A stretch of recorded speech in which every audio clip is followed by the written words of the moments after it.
Bismillahirrahmanirrahim. Alhamdulillah wassalatu wassalamu ala asyrafil anbiya wal mursalin wa ala alihi wa sahbihi ajma'in. Allahumma inna nas'aluka ridhaka wal jannah wa na'udzubika min sakhatika wan nar.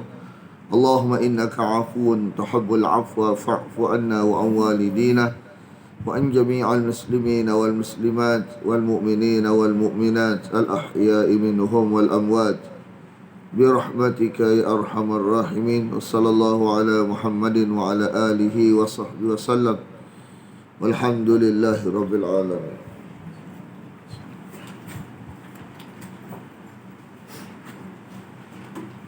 Ayat 93 Ustaz. Apa surat ni ada kata Ada yang tak ada nota? Ada kereta terlupa? ada nota tu. Ha? Ada. Ada lah kereta je. Kita ambil je lah. Kita ambil je lah.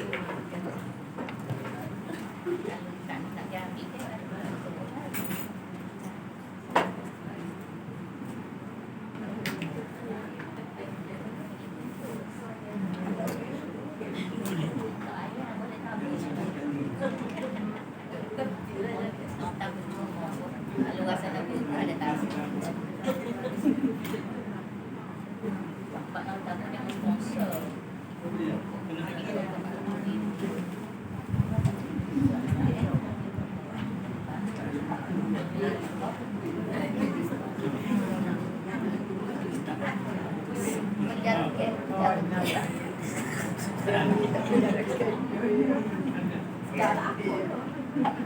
Iya dia tu itu dia tak tahu.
Nota latihan 2 tak ada lagi. Tinggal aduk lagi. Latihan 2. Tinggal aduk. Tinggal dulu. Tinggal sini. Saya lagi.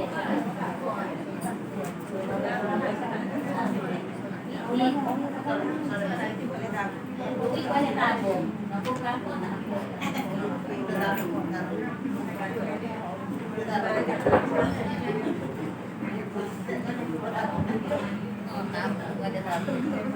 Persoalan yang biasa menjadi tanda tanya kepada kita yang mengaji Quran kenapa orang kita tengok pada zahir dia boleh terima, tapi tengok-tengok dia tak terima apa yang Quran beritahu.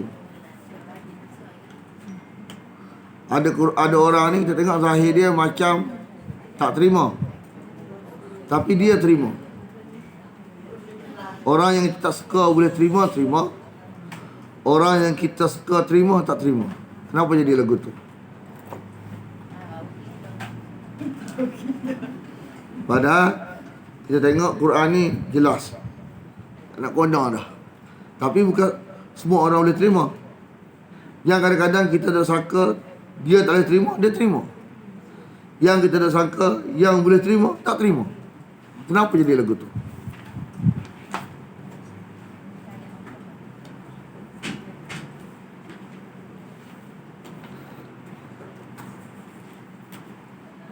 Ada sesuatu yang menghijab dia. Ada sesuatu yang menghijab dia. Dan hijab ni dalam Quran ada 3 bentuk yang kita mungkin dah beritahu. Satu, hijabut tab'i. Hijabut tab'i, taba'a, taba'i, dia panggil hijab hawa nafsu.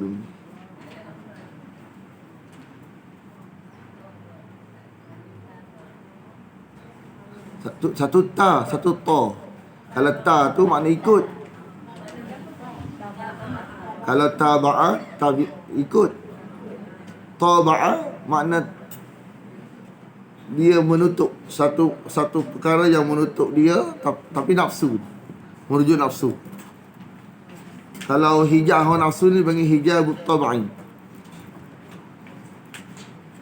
Kehendak nafsu dia yang menjadi hijab kepada kebenaran. Yang kedua, hijabul rasmi. Hijab resam masyarakat. Hijab resam masyarakat. Apa-apa yang tengok dalam masyarakat tu, dia suka betul dah, menyebabkan dia tak nampak betul. Macam Bilqis. Dia ni orang cerdik, orang perempuan yang cerdik, tapi lahir dalam masyarakat yang sembah matahari. Jadi kerana masyarakat semua sembah matahari, maka dia ingat matahari itulah Tuhan. Cuma dia muskil, dia ada timbul persoalan, tapi tak ada hal lebih kemah, menyebabkan dia pegang benda tu sampai dia jumpa Nabi Sulaiman. Itu dia panggil hijabul rasmi. Hijab resam masyarakat. Hijab rasmi. Ra, sin, mim. Rasmi. Rasmi ni Melayu, resam masyarakat. Mana perbuatan masyarakat dulu. Contoh kita dulu duduk dalam masyarakat yang puja pantai, mandi safar, semangat padi. Jadi mungkin yang duduk zaman tu ingat betul dah benda tu. Kita pun tak soal. Kan? Dah orang buat belakang betul kali. Kan? Kali tak jelas. Tapi benda tak betul. Cuma dah resam masyarakat waktu tu lagu tu, maka kita ingat betul belakang. Tapi kalau buat masa tu, mati masa tu, Itu serah ke Tuhan. Masa dia mati tu pahala mana kita tahu. Dia nak nama dia mengaku dia Islam, dia semayang, dia puasa. Masa dia hidup dia buat lagu tu. Masa mati dia pahala mana? Masa mati tu dia pahala mana? Jelas tak? Tak jelas serah ke Tuhan. Kan? Jadi kita tak boleh nak hukum. Tak ada hukum, jelas. Tak ada hukum, benda tak nampak. Satu, Tok Wama pun hanya kita tahu dia ada ajaran-ajaran salah. Waktu dia mati lagu mana? Tak tahu. Tak ada hukum. Tapi kalau majlis dah letak satu kenyataan, dia berhak. Contoh tak? Dia berhak. Kita orang awam tak boleh. Ustaz tak boleh. Sebab dia orang awam. Sebab dia kena duduk dalam mahkamah. Banyak persoalan.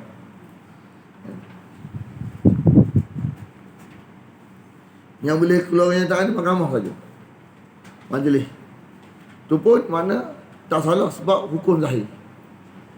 Kalau majlis buat satu kenyataan, tak salah sebab hukum zahir. Kita tak boleh. Kita tak boleh. Sebab banyak masalah. Sebab dia kena duduk dalam dunia keadilan, kena panggil dia, macam-macam soalan. Jadi baik tak payah. Kita serah ke Tuhan. Yang ketiga, hijab su'ul ma'rifah. Hijab kerana salah faham. Ada orang beritahu dia benda ni, lama dah. Dia ingat benda ni betul. Ngaji, rupanya bercanggah dengan Quran. Kalau kita mengaji Quran ni, kita akan jumpa lah benda lagu tu.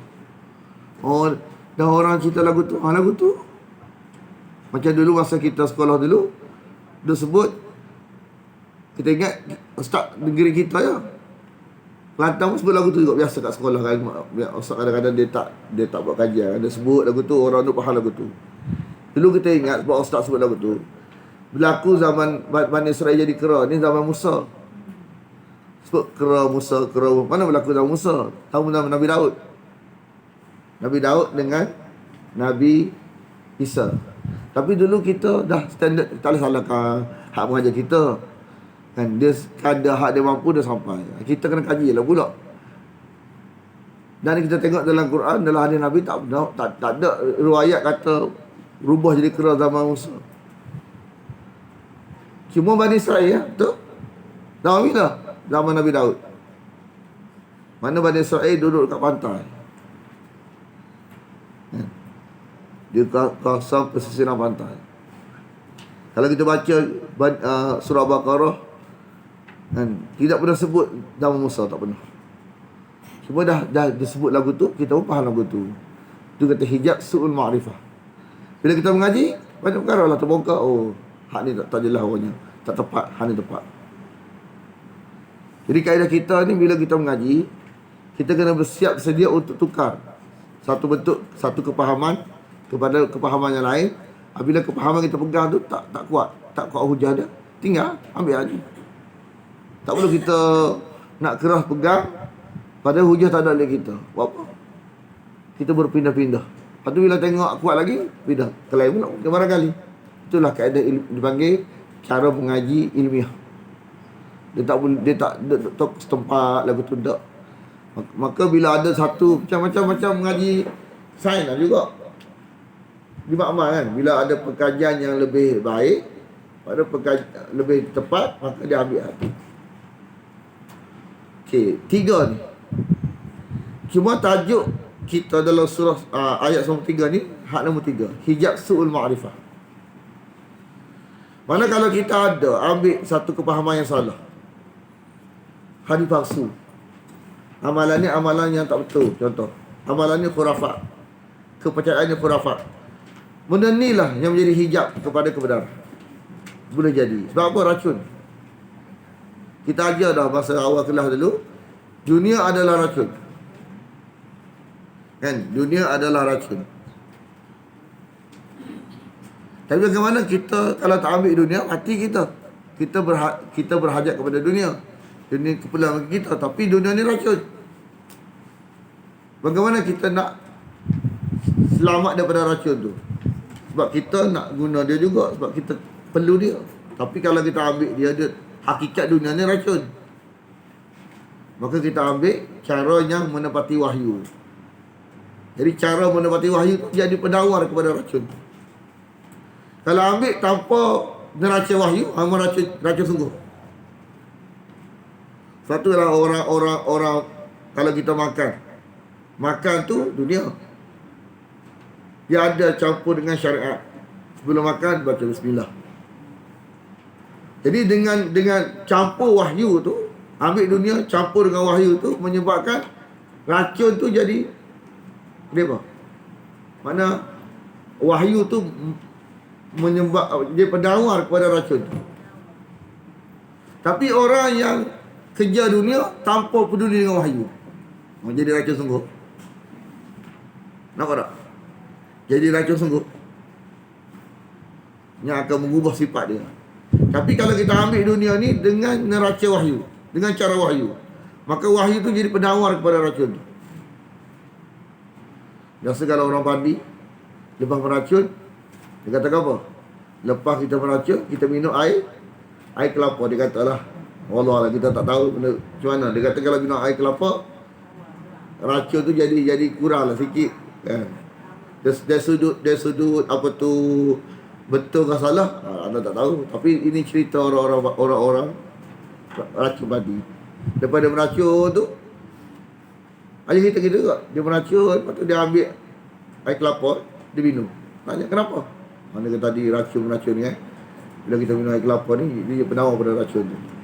Cuma kita semua faham masalah benda ni betul salah, wallah kita faham. Begitulah dunia ni, kalau ambil dunia saja memang kena racun tu. Tapi kalau ambil dunia ikut neraca wahyu, ikut cara wahyu, maka dia penawar, wahyu tu penawar kepada racun. Macam tidur ni dunia. Kalau tidur saja tanpa ada neraca wahyu, maka jadi racun lah. Tidur. Tapi kalau campur dengan wahyu, apa dia? Sebelum tidur kita baca zikir-zikir yang Nabi ajar. Kan? Mana apa yang wahyu ajar kepada kita waktu tidur itu penawar kepada racun tidur tu. Jadi bila kita diberitahu secara asal lagu tu, baru kita faham. Oh, lagu tu kena ngaji. Kalau tidak, kalau kita ambil saja atas makna kepeduan tanpa ada neraca wahyu, tanpa ada cara wahyu, maka memang jadi racun sungguh. Apatah lagi kalau barang racun jenis dunia ni dalam asbab ke luar asbab, dalam lingkungan asbab ke luar lingkungan asbab, dalam kita duduk dengan dia. Apatah lagi jenis racun yang lebih kuat lagi, itu yang dikaitkan dengan luar lingkungan asbab, kepercayaan. Lagi kuat racun, lagi kuat racun, lagi kuat racun. Kita ada pahaman khurafat, ada amalan batil, amalan yang tak betul, yang menyalahi wahyu, yang menyalahi Nabi. Kita amal. Amalan tu dia punya hijab, racun kepada jiwa kita untuk menerima kebenaran. Inilah cerita Bani Israel. Bani Israel diajar oleh guru-guru dia ajaran yang salah, amalan yang batil, amalan yang palsu. Dia reka, dia sandarkan Nabi, dia sandarkan Nabi Musa, barangkali berlaku. Kita begitu juga. Bila kita amal tu racun. Sehingga kan kita ajarlah, apabila kita telah bulat-bulat barang tak jelas, kita akan tolak bulat-bulat barang jelas. Sebab kesan daripada barang tak jelas tu racun kepada menerima barang jelas.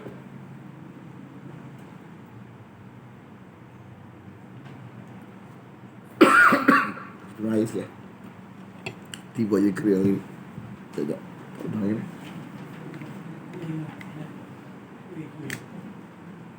Air.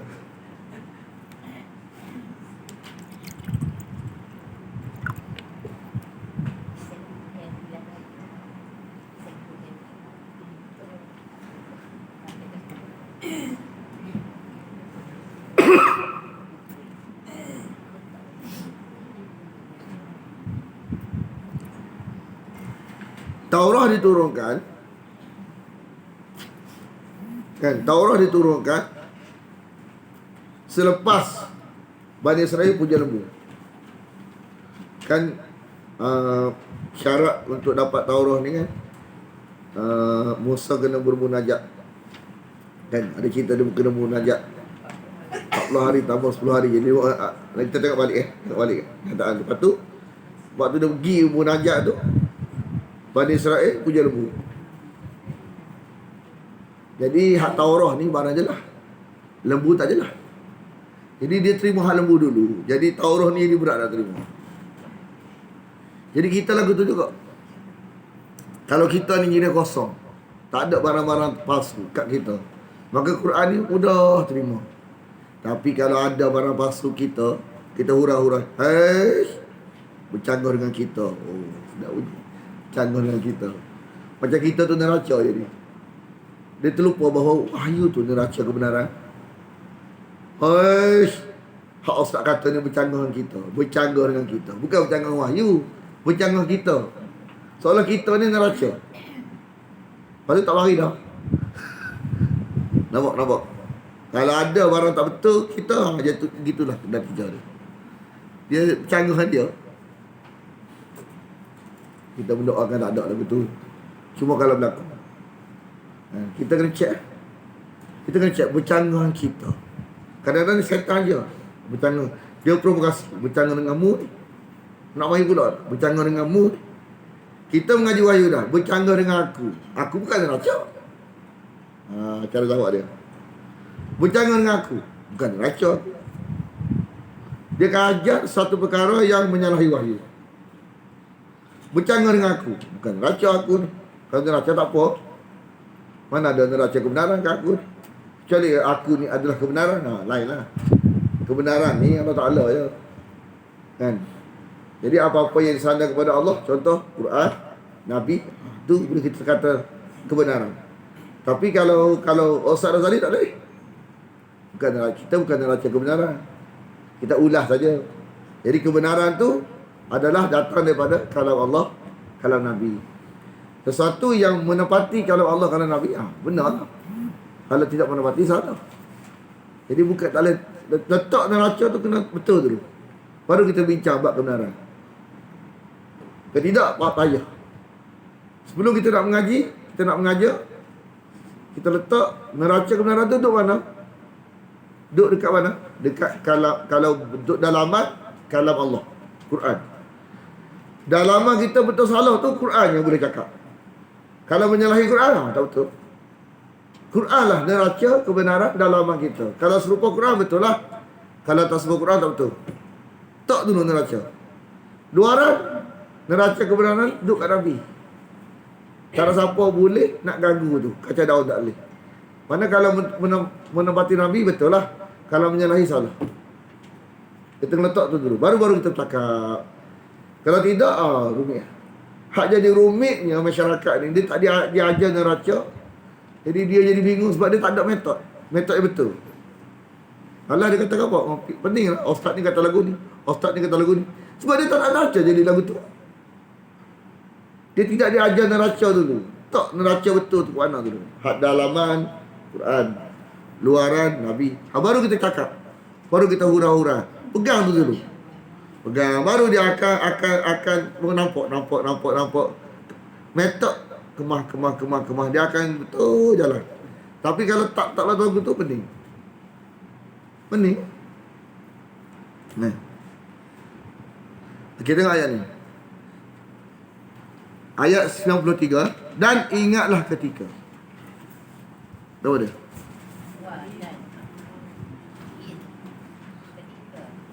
Dan ingatlah ketika. Dan ketika tu makna dan ingatlah ketika. Mana ayat ni adalah ayat baru, terpisah dengan ayat sebelum. Kami telah mengambil.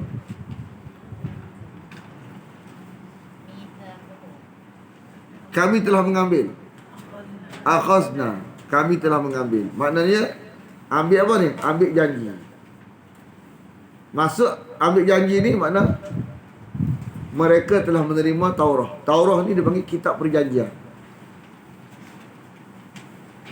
Kita tak panggil Quran kita kitab perjanjian. Kita panggil Quran je. Tapi kalau kita nak faham Quran ni kitab perjanjian, boleh. Quran adalah kitab perjanjian kita dengan Allah.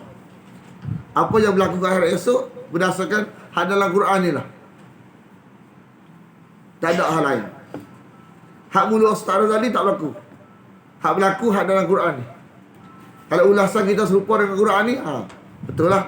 Kalau tak serupa, tak berlaku. Hak mulut kita tak berlaku. Hak mulut Ustaz ni tak berlaku. Hak berlaku ialah hak Quran beritahu, hak Nabi beritahu. Kita kena pegang dulu. Kan? Jadi kalau kita nak selamat, pastikan serupa dengan tulisan Quran ni. Jangan menyalahi. Pastikan serupa dengan tulisan Nabi. Jangan menyalahi. Sebab berlaku tu berdasarkan dua tu je. Mereka lah yang neraca kepada apa yang bakal berlaku. Bukan kita. Bukan saya. Bukan siapa-siapa. Bukan. Jadi bila kita tahu bahawa yang berlaku adalah seperti mana yang ada dalam tulisan itu, maka dalam tulisan tu lah kita kena ambil kena. Kena ambil apa tu, satu keputusan. Nak lagu mana?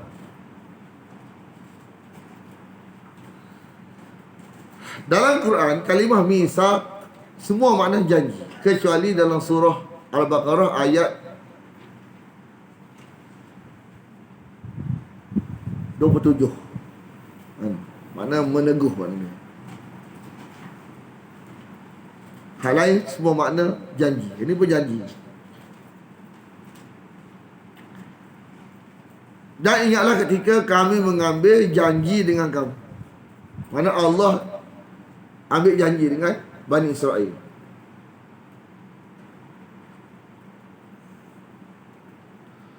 Masa ambil janji itu, Allah nak suruh Bani Israel ni patuh pada janji itu. Allah angkat mana Gunung Sinai itu,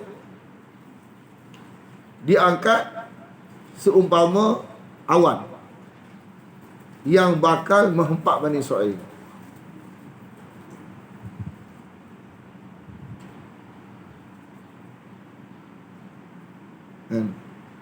Dia kata kami angkat. Dan kami angkat. Oh dia. Wa rafa'na. Di atas kamu.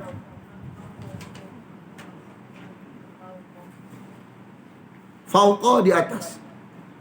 Kum kamu.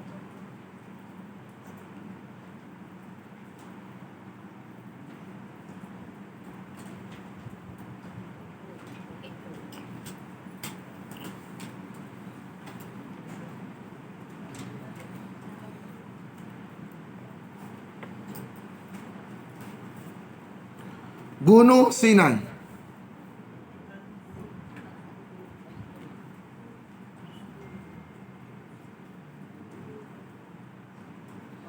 Jadi Gunung Sinai ini duduk di atas kepala mereka seperti awan yang seolah-olah macam nak hempak mereka.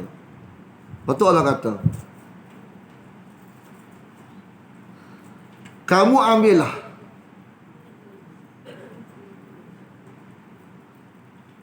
ambillah khudu.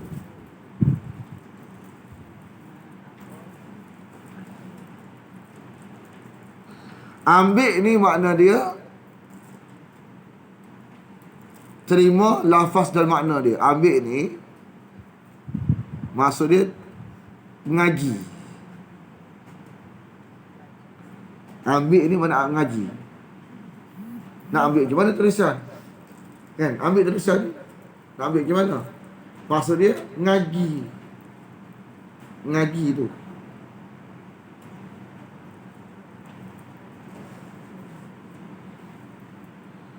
Jadi nak beritahu kitab ni kalau tak ambil habis licin, lafaz dan makna dia, kalau tak kena hempak kat dunia, kena hempak kat akhirat.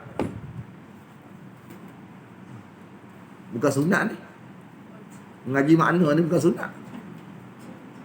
Nak pegang satu kepahaman kepada kita, mengaji makna bukan sunat ni.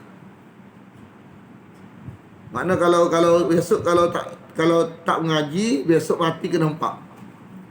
Nak ajar lagu tu gitu. Makna sunat ke? Tunggu mati je. Tak usah mari je.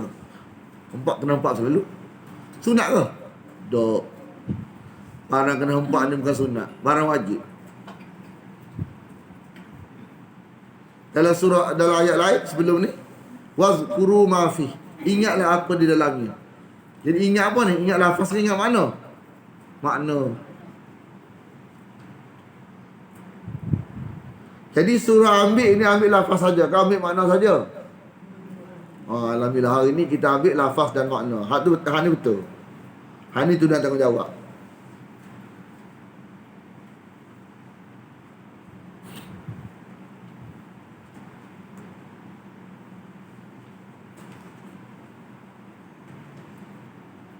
Kalau kita ngaji pembahagian 5 golongan manusia. Kan? Satu, kita kena tulis ni satu. Satu ialah orang yang dianggap kafir, yakni bukan Islam, di dunia dan di akhirat. Orang yang dianggap di dunia dianggap kafir, di akhirat Allah kata dia kafir. Siapa dia ni? Iaitu orang yang telah menzahirkan kekufuran dia. Menzahirkan kekufuran dia. Kalau contoh orang bukan Islam kan? Kalau yang buat tu orang Islam kata, hai, tak boleh lagu ni. Kan? Syirik ni, kufur ni. Tapi yang buat tu bukan Islam, kita faham lah dia kafir. Sampai mati. Lepas tu, satu lagi, telah tertegak hujah kepadanya. Telah tertegak hujah kepadanya. Makna dia, orang beritahu dah, tak betul fahaman ni, tak betul caramu ni, cara yang tak selamat lagu ni, cara ni selamat. Kita bagi hak, kita beritahu hak dia buat tak betul, lepas tu kita beritahu hak betul. Dia terima ke tak? Dia tak terima. Sampai bila? Sampai mati. Maka sampai mati tak terima, maka dia adalah kafir dunia, kafir akhirat. Yang kedua, kafir dunia saja. Dunia aja kafir. Akhirat Allah tak anggap kafir. Mana pula? Ada lagu tu. Kan? Pula. Dia punya. Bahasa Kelantan. Pula. Ada juga. Siapa dia? Iaitu seorang yang barangkali nama dia Kalimutu. Ni hanya cerita dalam kitab. Siapa yang kes ni kepada siapa, kita tak tahu. Sebab mana kita tahu? Kalau tahu dah. Seorang ni nama dia Kalimutu. Dia tidak pernah mengamalkan ajaran agama dia sebab dia tak yakin mana ajaran agama dia. Dia tak yakin, lama dah tak yakin. Dalaman dia berkata hak Tuhan orang Islam tu betul sebenar. Allah Tuhan sebenar. Nanti dulu. Nabi apa tu? Nabi sebenar. Tapi dia tidak mengisytiharkan Islam. Hak dia kata tu. Dia tidak menzahirkan, tidak mengisytiharkan. Biasakan bila masuk Islam kan, asyhadu an la ilaha illallah wa asyhadu anna Muhammadar Rasulullah. Dalam perbahasan dosa besar, rukun Islam tu wajib dizahirkan. Mengucap kalimah syahadah wajib dizahirkan. Solat 5 waktu wajib dizahirkan. Puasa wajib dizahirkan. Zakat wajib dizahirkan. Haji wajib dizahirkan. Makna mengucap kalimah syahadah ni wajib dizahirkan. Tapi bukan syarat sah iman seorang, tapi wajib dizahirkan. Makna kalau dia lagu ni mati, orang pun tak tahu dia lagu tu. Dia pun tak beritahu kepada orang lain. Dia pun tak tanya. Kita pun tak tahu dia ni faham lagu tu. Sampai jumpa Tuhan. Maka dalam perbahasan kita beritahu dia akan masuk neraka dulu, tapi akhirnya syurga juga. Siapa dia ni? Tahu kita. Hanya dalam kitab saja, tak ada dalam rekod, tak tahu siapa. Kita kata ada kawan kita kali lagu tu. Kali tak jelas kali. Kan?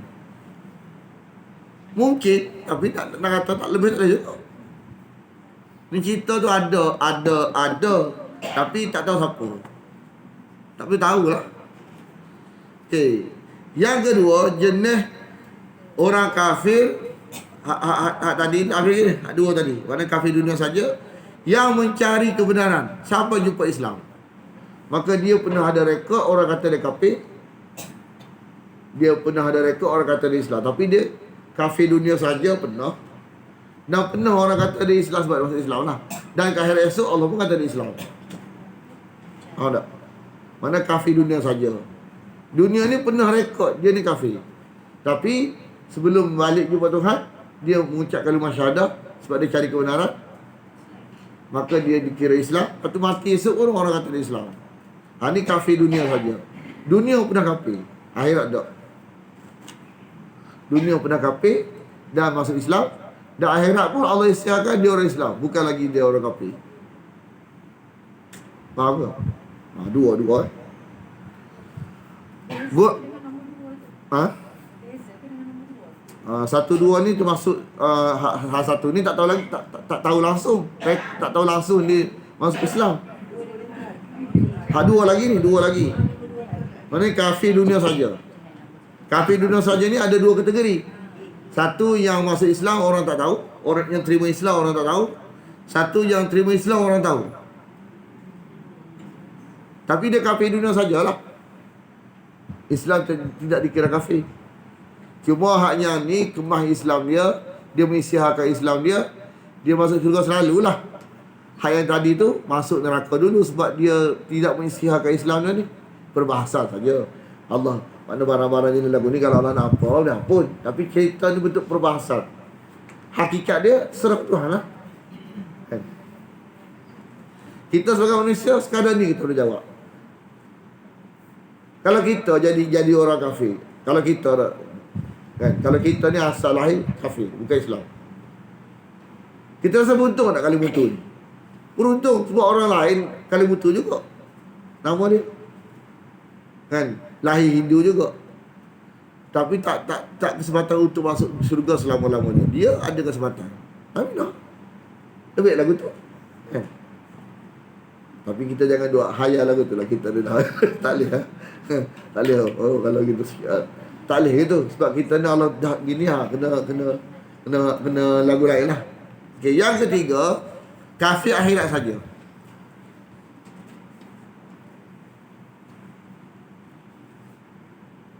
Kafir akhirat saja ni merujuk kepada orang yang kat dunia orang tak pernah kata dia bukan Islam. Orang Islam, mak ayah Islam, lahir sebagai Islam, pergi umrah sekalian kita, pergi haji sekalian kita, mengaji tajwid sekalian kita. Cuma akidah dia tak betul. Akidah dia tak suka Quran. Dia pula tak mengaji Quran, mana Quran. Tak mahu ikhlas, mana Quran tak mengaji. Kan? Ada puja kayu sakti contoh. Maka besok walaupun dia ni secara zahir orang anggap orang Islam, orang kalau mati orang sembahyangkan dia, kan, tanah kat perkuburan Islam, tapi bila mati Allah kata mu bukan Islam, mu kafir. Sebab akidah tak serupa Quran. Hak ni banyak. Dia panggil Islam munafik.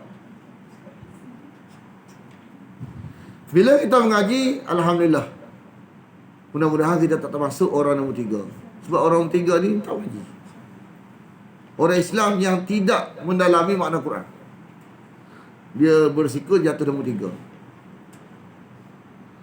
Nombor 4 adalah orang yang orang kata dia orang Islam. Semua orang kata dia Islam ni. Umrah sekali kita, haji sekali kita. Lepas tu dia pula, hai, rasa nak ngaji makna lah. Ngaji makna tu tengok akidah dia banyak tak betul, dia bagi betul sebelum kembali ke rahmat Allah. Kan? Lepas mengaji tengok, ai, banyak tak betul ni, bagi betul belaka. Hak tak betul dia buang, ambil yang betul. Bila dia mati, Allah pun anggap dia orang Islam. Jadi Islam dunia, Islam akhirat. Masuk surga selalu. Mudah-mudahan kita. Cuma kita tak ambil makna nombor 3. Mudah-mudahan, kan, takut jatuh nombor 5. Sebab nombor 5 ni puak mengaji juga. Cuma dia ni tidak bersungguh dalam taubat untuk tinggal dosa besar. Ada dosa besar yang masih belum bertaubat. Atau taubat dah buat pula. Buat pula tak ada taubat, hak kali yang terakhir ni Allah pun kira dia ni adalah orang yang buat dosa besar, akidah betul, masuk neraka dulu. Golongan ni lah golongan yang bakal dapat syafaat Nabi sebab akidah betul. Jadi kalau kita nak, tak rindu lah, nak dosa lah gitu, nak apa? Nak masuk syurga juga akhirnya, syarat dia kena ngaji juga. Sebab kalau tak ngaji nombor 3. Hanya mana nombor 5 ni? Mesti duduk golongan mengaji juga. Tapi tak saya kita start nombor 5 nak nombor 4. Betul tak? Jangan minta nombor 5. Jadi kita walaupun mengaji jangan khayal. Khayal, jangan khayal. Nombor 4 dah kita ni jangan. Sebab nombor 5 boleh jadi lagi. Ya, nombor 5 boleh jadi lagi. Ustaz, boleh tak kalau saya rumuskan nombor 1 sampai nombor 4 tu nombor tak biasa kan? Antara bunyi senatak dulu. Nombor 1 ni masuk dunia 50% halangan tak. Kalau nombor 4 tu 49 tu. Maksud saya, kalau nombor 1 halangan tak, confirm syurga. Kefahaman kita. Maksud confirm syurga di sini, kalau nombor 1 tu seolah-olah tanpa hisap dah. Kalau nombor 4 ni nombor panah tak boleh dulu. Sorry, kalau nombor 3 tu. Tapi kalau yang Mekah 49 bawah tu masuk syurga juga, tapi kena bakar. Kalau kafir ni kosong lah. Dia memang kena bakar semua lah. Nombor 2 dah. Nombor 2 ni dia memang kafir dulu. Tapi sumpah kita je kekal syurga, masuk syurga selalu, sumpah kita je kat nombor 2. Tak ada. Anda kata kafir dunia. Hak nombor 2. Nombor 2 ada 2 perkara. Nombor 2 anda kata dia ni kafir dulu. Lepas tu dia masuk Islam. Mati-mati syurga selalu. Hak nombor 2. Sebab masuk kafe tu dia tak jumpa lagi. Sebab tu saya rumuskan tadi. Kalau biasa ni kan kalau melangkah 51 lah kata ni cepat nampak yang masuk, tapi tidak dibakar. Tapi kalau melangkah 49 ni masih lagi Islam, tapi nak masuk surga kena bakar nazar. Pedih juga. Allah Allah. Tapi ni apa tu, barangkali kita faham makna dari sudut asal dia ialah dia tak masak, dia kita siapa boleh pilih dia ni lahir daripada bukan Islam ataupun dia nak lahir daripada Islam, tak boleh. Cuma boleh ikhtiar lah sebelum mati akidah betul, boleh. Kalau kita ni bukan Islam, ikhtiar cara bukan Islam. Kalau kita ni orang Islam, ikhtiar cara orang Islam. Pokok dasar je ngaji Quran kena. Orang kafir pun dia ngaji Islam, dia ngaji Quran, dia terima Quran, masuk syurga juga. Kita kalau tak ngaji Quran, dia pun tidak. Jadi dah bahagian yang bukan ikhtiar kita ni, Tuhan tak fikir. Bukan ikhtiar kita, lahir daripada kafir, lahir daripada Islam, Tuhan tak fikir tu. Tuhan ambil kira hak bagi ikhtiar kita tu. Kalau orang kafir, dia ikhtiar terima Quran, syurga juga. Kita ni jenis bagi ikhtiar, kita tak ikhtiar, terbalik kod. Dia ni daripada kafir, Allah isyah dia Islam kat syurga. Orang Islam yang tidak usah Quran, Allah isyah dia kafir dekat akhirat esok. Sebab apa? Tak betul akidah dia. Jadi ikhtiar, pokok dia ikhtiar ke tak? Sebab ikhtiar kita tidak. Kalau lah masuk neraka kerana barang bukan ikhtiar, nanya lagu tu. Kita tak ikhtiar siapa pilih. Macam mana kita lahir-lahir ni, mak kita ayah kita bukan Islam, bukan kita pilih. Kalau lagu tu lah sebab masuk neraka, nanya. Tak, sebab masuk syurga ni bukan kerana hak bahagian tak boleh ikhtiar ni, hak bahagian boleh ikhtiar ni, dia ikhtiar ke tak? Kalau tak ikhtiar, terbalik kan? Orang kafir dia ikhtiar, dia ke syurga. Kita tak ikhtiar, kita ke neraka. Ada tak? Ada. Salah kita. Oh, kalau masuk neraka ni kerana faktor keturunan, nanya lah. Benda tak boleh ikhtiar, kita mana kita tak, mana boleh kita buat pilihan. Kita nak lahir daripada golongan Islam, golongan kafir. Bukan masuk neraka ke tu, bukan. Ke keturunan, ke dia ni kafir, bukan. Lahir kafir dah, bukan. Kerana ikhtiar tak ikhtiar tu. Mana barang semua orang boleh buat. Faham ke tak? Barang ikhtiar ni semua orang boleh buat. Tak buat. Bila dia tak buat, barulah Allah layak hukum dia ke neraka abadi. Orang kafir pun kalau dia tak ikhtiar, masuk neraka abadi juga. Nampak tak? Jadi sebenarnya baru kita ada keinsafan, kesedaran bahawa jangan duk pegang barang yang bukan ikhtiar kita, bukan benda yang Allah buat dah. Allah ambil kira hak usaha kita sebenarnya. Usaha kita. Kalau kita usaha, kita buka Quran, kita mengaji, insya-Allah ending dia syurga. Sebab Allah beritahu dah, orang yang ikhtiar, ada usaha, ada nak, ada usaha, tak kira siapa dia akan jumpa syurga. Suka tak? Hatta orang kafir pun suka, orang Islam pun suka. Sebab dua-dua boleh ikhtiar. Barang boleh belaka, dia boleh, kita boleh. Tidak nanya lagu tu. Betul tak? Faham ke ni? Hakikat asal syurga ni merujuk kepada dia nak ke syurga, dia ikhtiar ke syurga. Kalau dia tu orang kafir, dia ada dua sifat ni, maka syurga juga dia. Kita orang Islam dah, Quran tak mengaji mana. Dia usaha, kita tak usaha, takkan duduk serupa. Dalam sekolah pun subjek serupa, kawan ni sesungguh, kita tak sesungguh. Kita orang Islam, pendidikan Islam, tajuk subjek pendidikan Islam. Kita orang Islam dah, tapi kita tak baca buku. Orang kafir ni baca buku, nak jawab tajuk Islam. Dia dapat, ada yang mufti wilayah kan, siapa nama tu, dia dapat markah tinggi dalam peperiksaan tasawuf Islam.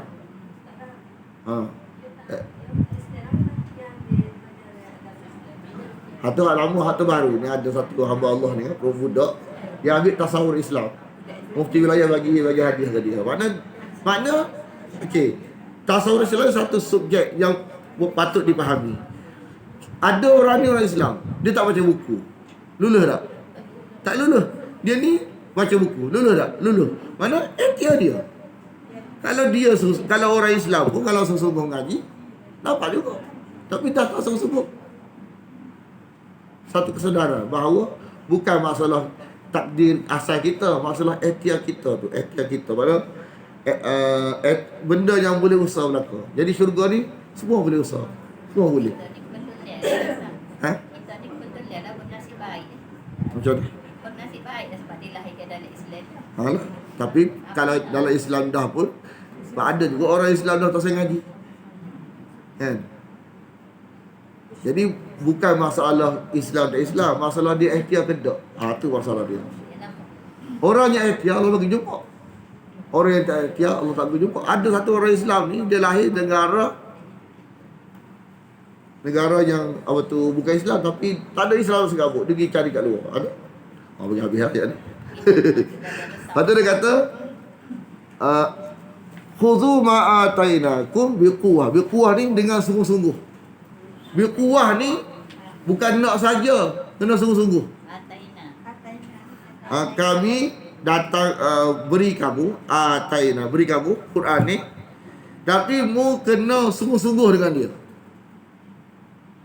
Kalau mu tak sungguh-sungguh, tak ada harapan ke syurga. Biquwah ni mana bijiddin wa ijtihadin. Sungguh-sungguh.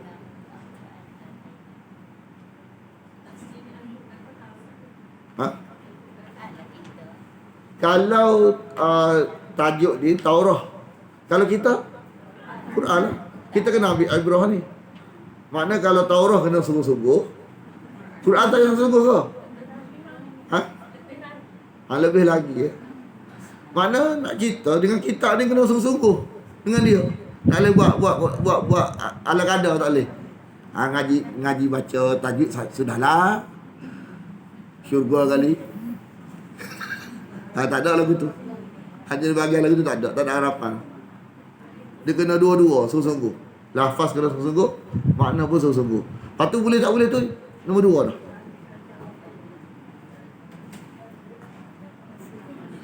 Wasfa'u dan dengarlah.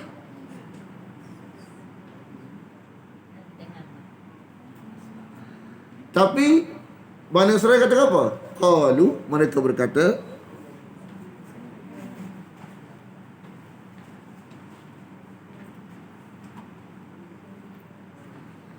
sami'na, kami dengar. Kan? Mulut kata dengar, hati kata ingkar. Asaina ni bukan kata dua-dua kat mulut. Takkan gacak lagu tu. Asaina dengan lafaz. Sami'na dengan lafaz. Asaina dengan hati. Macam kita tu bila anak kata, faham ke tak? Dengar ke tak? Dengar tapi baik ke dia? Dengar tapi tak usah terima arahan. Dengar ada dua jenis. Satu dengar terima arahan, dengar tak usah buat. Dengar nak buat, satu dengar tak usah buat. Tak usah buat ni duduk dalam. Dia kata dengar. Dengar. Ni hati menolak. Hati menolak. Kenapa hati menolak? Wa ni bukan wadah ni. Wa dipanggil wa bayaniyah. Penjelas kepada kenapa asaina ni.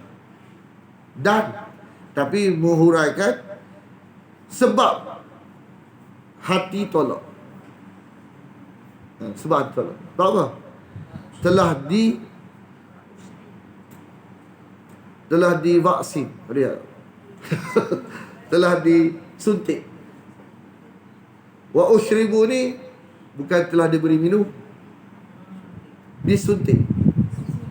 Mana asal telah diberi minum lah. Bukan kat mulut, kat telinga. Telinga dengan terima barang tak jelas, barang tak betul, barang khurafat, barang kuno. Dia telah bulat-bulat barang tak jelas. Jadi telah bulat-bulat barang tak jelas ni menyebabkan dia racun, menyebabkan terhijab kepada Taurah. Nampak tak?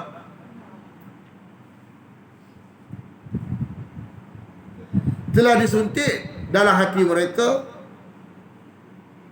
racun puja lembu. Racun puja lembu. Setelah disuntik, dalam hati mereka racun puja lembu. Mereka puja. Dan puja lembu itu bukan wahyu, racun, maka memberi kesan kepada tenaga mereka untuk terima kebenaran tu tak lemah. Jadi yang berlaku ialah tolak. Racun tu menyebabkan berkesan kepada jiwa mereka yang digunakan untuk faham ni tak boleh faham kebenaran. Kita lagu tu juga. Kalau banyak benda karut-barut dalam otak kita ni kan, memang rumit nak terima Quran. Ijlah tu apa? Puja lembu. Bukan lembu saja. Anak lembu ni contoh. Lembu ni barang biasa kalau biasa? Biasa. Lembu ni contoh. Apa benda yang kita anggap luar biasa, kita puja lah. Ialah masa dia tak ada. Kalau kita kata ikan buyu, puja ikan buyu. Batu, puja batu. Kayu kokang, puja kayu kokang. Apa lagi? Benda-benda yang barang biasa kita anggap luar biasa. Bukan kajian kata. Itu adalah puja dia punya. Faham ke tak? Barang biasa yang kita anggap luar biasa, itu puja nama dia.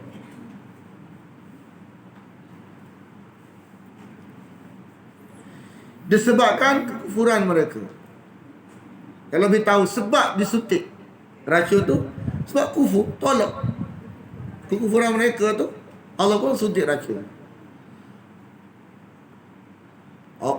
Allah suruh telah bulat-bulat barang jelas. Allah suruh barang jelas ni kena telah bulat-bulat. Barang tak jelas ni kena tolak bulat-bulat. Betul tak? Dia terbalik. Barang tak jelas telah bulat-bulat.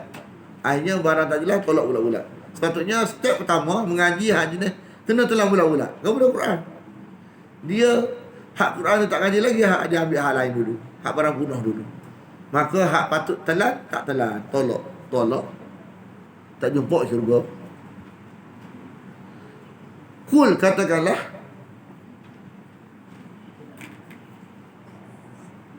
alangkah buruk, amat buruklah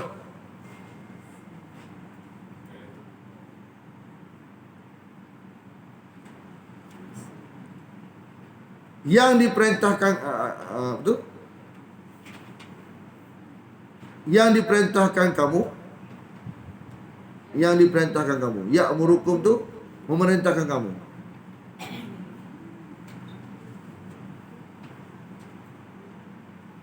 Dengannya iman kamu. Ni bukan iman sebenarnya. Sebab lu asbab ni iman hak yang kita kena faham ialah kita kena percaya barang lu asbab wahyu. Itu iman yang betul. Kat sini sebut iman, tapi iman kepada luar asbab bukan wahyu. Maka iman ni memunahkan iman, hak-hak yang menyelamatkan kita. Kalau kita ada puja luar biasa selain pada Allah, tak bohong contoh. Terserah senang. Benda luar biasa, tak bisa tak bohong tu. Dah lama rasa bisa tu memunahkan mana iman yang akan menyelamatkan kita, melayakkan kita ke syurga. Maka kalau bawa pahaman ni masuk neraka abadi. Bisa tu. Dia ni boleh boleh bedah batin. Ambil pembedu tanpa mengelak, tanpa alat. Bisa dia. Doktor pakai alat, dia tanpa alat. Hebat kan? Bisa dia. Jom kita ke sana Melaka. Tak. Kita kena ingat, kita pun bisa sungguh.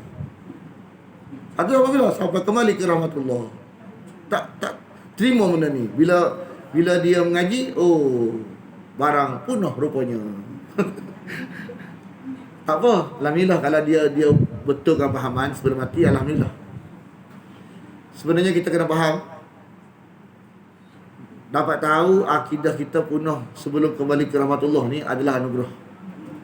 Yang kita rasa sebab anugerah ni pernah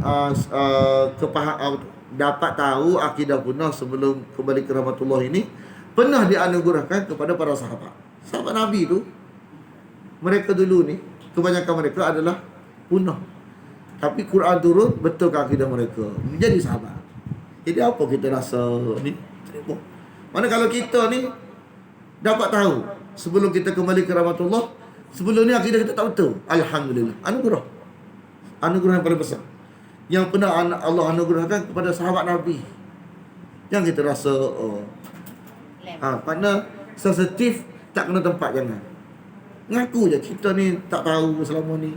Allah tolong kita, Allah minta kepada kita. Bas sahabat Nabi lah rata dulu sebelum dia terima Nabi, dia terima Quran, kan? Dia tak betul macam mana nak lingkungan, kan? Hijab beras ni. Tapi bila dia tahu tak betul, dia tinggal belaka, dia ambil Quran. Akhirnya mereka semua, Allah kata radhiyallahu anhum, kan? Syurga. Kita pun kalau kita terima selama ni akidah tak betul, lepas tu kita terima hak betul, ending kita syurga. Apa kita jawab, terima je lah. Alhamdulillah, kita terima akidah kita tak betul sebelum ni, kan? Apa dah kalau tak jelas ni tinggal. Apa buat menyusah kita. Semua orang lagu tu. Semua orang sebelum Quran semua lagu tu. Apa kita rasa malu? Rasa sesuatu tak ada tempat dalam arah kita. Apa? Rugi ya. Baik kita mengaku diri kita ni tak betul asal, tak apa. Tuhan terima. Tuhan terima taubat kita. Tuhan terima apa tu kita ni mengaji, kan? Tak apa. Hak lepas tu lepas. Hak penting sekarang. Sahabat pun lagu tu juga dulu. Dia terima, dia tinggal hak tak betul, dia ambil hak betul. Apa kita rasa susah ni? Jadi jangan jadi orang sensitif tak kena tempat, akhirnya menyusahkan diri sendiri. Betul. Ada satu hamba Allah ni, kan? Dia mengaji sini, dia berhenti. Dia mengaji sini, dia berhenti. Dia mengaji sini, dia berhenti.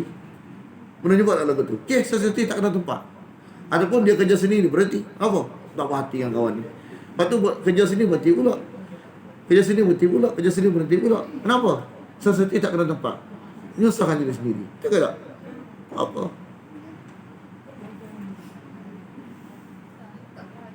Nampak tak? Apa-apalah kita sensitif tak kena tempat ni. Dah barang tak betul ni, tinggal je lah. Apa-apa. Apa kalau barang tak jelas ni kita nak pakai buat apa? Kita tak puas hati, kita tanya hal lain pula.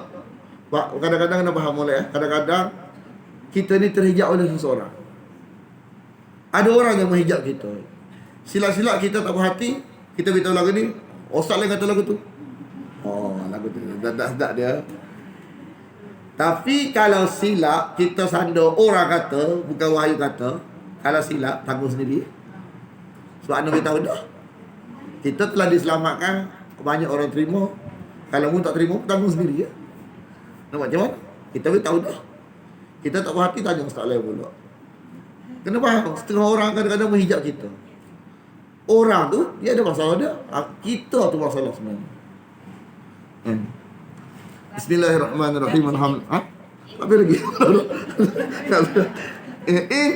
Jika kamu orang-orang yang beriman, kan? Iman mana? Iman kepada anak lembu tadi. Alah, awak dengar. Tak apalah. Jadi berhati.